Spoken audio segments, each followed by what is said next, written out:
আস্তে পড়া পাপা আস্তে আস্তে পড়া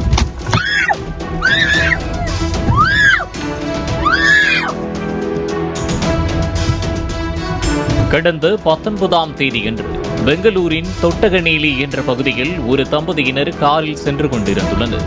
அப்போது காரை இயக்கிய கணவர் இண்டிகேட்டர் போடாமல் காரை இடதுபுறமாக திருப்பியதாக கூறப்படுகிறது.